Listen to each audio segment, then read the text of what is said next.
क्या एक खामोश शहजादी अपनी आवाज़ देकर कैद शहजादे की जान बचा सकती है? देखिए स्याह झील का राज। नूराबाद एक ऐसी वादी थी जहां रोशनी जैसे मिट्टी में घुली हुई हो। सुबह पहाड़ों से टपकती धूप, शाम को घरों की छतों पर जलते दिए और रात को बच्चों के ख्वाबों जैसी खामोशी। मगर इस रोशन वादी के किनारे पर एक स्याह झील थी, इतनी गहरी कि लोग कहते थे उसका पानी सिर्फ अक्स नहीं, पुरानी लानतों के चेहरे दिखाता है। इसी वादी का बादशाह एक आदिल और नर्म दिल आदमी था। उसकी बेटी हयाल बचपन से ही सबसे अलग थी। उसकी आंखों में मासूमियत के साथ एक अजीब सी गहराई थी, जैसे वो उन चीज़ों को सुन लेती हो जो लफ्ज़ों में नहीं आती। हर रात उसे एक ही ख्वाब आता, स्याह झील के करीब एक सफ़ेद हिरण खड़ा होता, आंखों में आंसू और होंठ हिलते, जैसे उसका नाम लेना चाहता हो मगर आवाज़ कैद हो। हयाल सुबह उठकर घबरा जाती, मगर इस ख्वाब का मतलब समझ न पाती। कुछ साल बाद बादशाह ने दूसरी शादी की, नई मलिका सुंबुल, जो जुबान से मीठी और दिल से पत्थर थी। लोगों के दिलों में अब भी हयाल बसती थी और यही बात सुंबुल को अंदर ही अंदर जला देती। वो सोचती, जब तक ये लड़की है मैं कभी असली मलिका नहीं बन सकती। एक शाम हयाल बालकनी में खड़ी स्याह झील को देख रही थी। चांदनी भी उस पानी पर ठहरने से कतरा रही थी। उसने धीरे से फिजा से पूछा, तुम इतनी खामोश क्यों हो और वो सफ़ेद हिरन मुझे क्यों पुकारता है?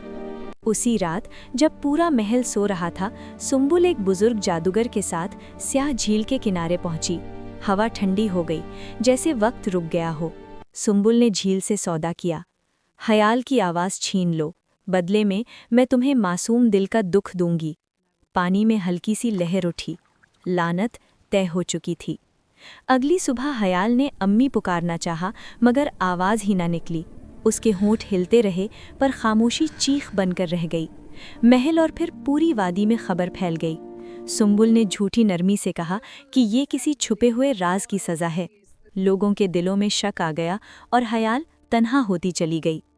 दर्द से मजबूर होकर एक रात वो स्याह झील के पास पहुंची। चांद भी उस रात धुंधला था। झाड़ियों से अचानक सफ़ेद हिरन निकला, बिल्कुल वही जो उसके ख्वाबों में आता था।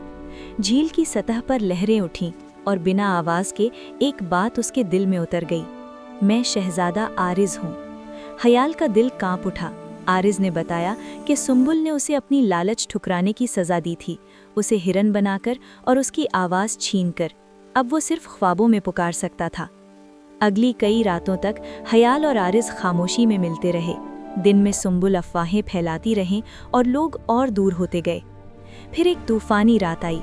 हयाल झील के किनारे खड़ी थी, आंखों में फैसला। उसने आरिज़ का सर दोनों हाथों से पकड़ा और दिल से दुआ की, या खुदा, अगर मेरी सच्चाई में कोई नूर है तो इसकी लानत तोड़ दे, चाहे मेरी आवाज़ हमेशा के लिए चली जाए। झील से तेज़ रोशनी निकली, हिरन का जिस्म रोशनी में बिखर गया और जब सब कुछ शांत हुआ तो आरिज़ इंसानी शक्ल में खड़ा था। हयाल मुस्कुराई, मगर आवाज़ फिर भी खामोश थी। अचानक झील की गहराई से पैगाम आया, जो अपनी आवाज़ दूसरों के दुख के लिए कुर्बान करे, उसकी दुआ रोकी नहीं जा सकती। हयाल के होंठ हिले और इस दफ़ा आवाज़ आ गई। महल की दीवारों पर उस रात सुंबुल की साजिशों के अक्स दिख गए। बादशाह ने सब देख लिया और सुंबुल को मुल्क से निकाल दिया गया। नूराबाद में फिर से रोशनी और सुकून लौट आया। हयाल और आरिज़ की शादी हुई। स्याह झील अब भी गहरी थी, मगर उस पर चांद का अक्स चमकने लगा था, याद दिलाने के लिए कि सच्ची आवाज़ चाहे धीमी ही क्यों ना हो, जादू से ज़्यादा ताकतवर होती है।